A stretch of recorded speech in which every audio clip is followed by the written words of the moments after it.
Even though we have been holding funerals throughout human history, the reality of our current customs is largely concealed from view. Because of this, there are a lot of myths about the funeral industry. This has generated a great deal of controversy over the sector as a whole. The process of planning a funeral is actually rather straightforward, especially if you have the correct advice, i.e. a trained professional. But you already know that since you work in the funeral industry. In order to help your families understand some of the complexity and commotion surrounding death, funerals, and everything in between, we invite you to share these 14 secrets with them. But before that, make sure to subscribe to the channel and hit the bell icon for more amazing content. Let's look out! The term funeral originally appeared about the year 1300. It is said that Geoffrey Chaucer, who is frequently referred to as the father of the English language, used the word funeral for the first time. He refers to a funeral service after a character dies in his Middle English novel The Knight's Tale, where it first appears in literature. The word funeral was first recorded in writing in this work, which was published in 1386. It appears that marking the locations of our dead's graves is a human impulse that predates written history. Gravestone designs have a variety of historical roots. The ubiquitous upright headstone, which has information about the deceased's life carved on it, probably developed in European and American colonial cemetery cremation sites. The obelisk-shaped gravestone, another typical graveyard structure, originated in ancient Egypt. The earliest known instance of cremation is from the Stone Age. The majority of scholars currently concur that cremation most likely started in Europe and the Near East around the early Stone Age or approximately 3000 BC. Even though there were only 2 documented cases of cremation before 1800, the practice really took off after Dr. Julius Lemoyne constructed the first crematory in Washington, Pennsylvania in 1876. Black attire for funerals has a long history that extends back to Roman times. The custom of dressing in all black for funerals is thought to have originated during the Roman era, when mourners would don a toga pulla, a dark toga, in honor of a loved one who had passed away. This custom remained throughout British history, with the Victorians favoring the color of mourning, black in particular. A loud funeral was once associated with riches in ancient Roman funerals. The Romans held processions to memorialize their deceased, much like modern funeral procession customs. They believed that the more numerous and boisterous the funeral procession, the wealthier or more significant the departed would be. To make the procession as huge and boisterous as possible, professional mourners were occasionally employed for this cause. In the past, rosemary was preferred to flowers.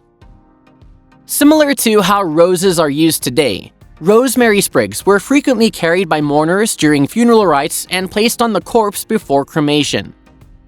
And because it is an evergreen, rosemary was thought to represent perpetual life.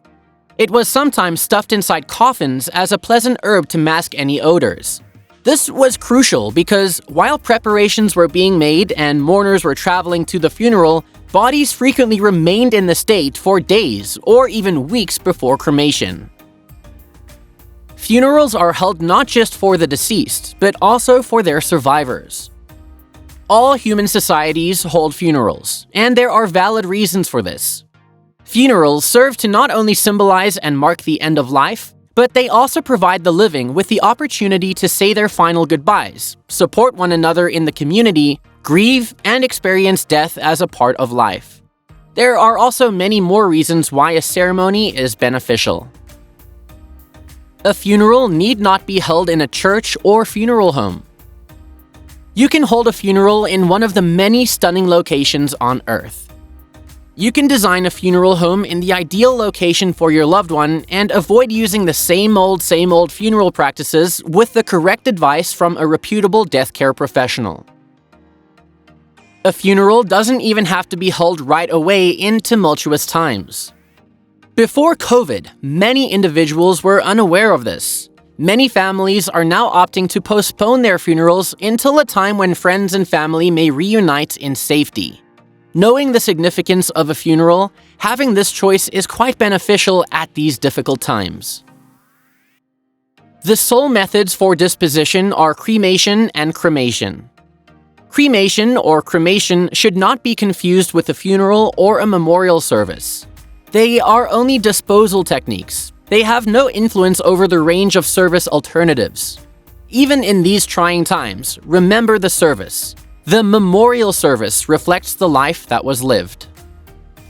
Cremation and cremation are the only disposition methods. Cremation or cremation isn't to be mistaken for a funeral service or celebration of life. They are only disposition methods. They do not dictate the available service options. Don't forget about the service, even in these times. The service is a reflection of the life lived. There are green funerals if the environmental impact of funerals overwhelms you. There are currently more than 300 authorized eco-friendly cremation providers in the United States, according to the Green Cremation Council. People that opt for green cremations avoid using hazardous chemicals, traditional coffins, or vaults. Instead, they are buried where their natural decomposition can take place, shrouded in biodegradable shrouds or in pine coffins. To scatter cremated ashes anywhere in the world is completely lawful, most of the time. Naturally, before doing so, especially on national parks and private land, you should ask permission. You'll meet some of the kindest people in the funeral industry. We frequently project our opinions onto funeral directors since death is a subject that is severely avoided and largely feared in our culture. They are some of the kindest, most sincere individuals around, though. Cremation is generally accepted by most religions. However, regulations differ. Although cremation has gained a lot more acceptance, you should still check with your clergy to see if it is a permitted practice in your religion. For instance, cremation is not permitted in any way by the Eastern Orthodox Church. On the other hand, Catholics allow cremation but forbid the dispersal of ashes. No need to purchase a casket. A cremation container just needs to be stiff and completely flammable. You are not required to use a casket. You can hire a casket if you're having a funeral or viewing before being cremated. Another option is to order a coffin or cremation container from another vendor or online. Third-party caskets must be accepted by funeral establishments. Certain funeral directors very rarely see the deceased. Funeral directors spend most of their time filing paperwork, death certificates, permits, obituaries, and forwarding them to the newspaper. Some people won't view a corpse until it is delivered for a funeral. A funeral director at some funeral homes could go for years without encountering a deceased person.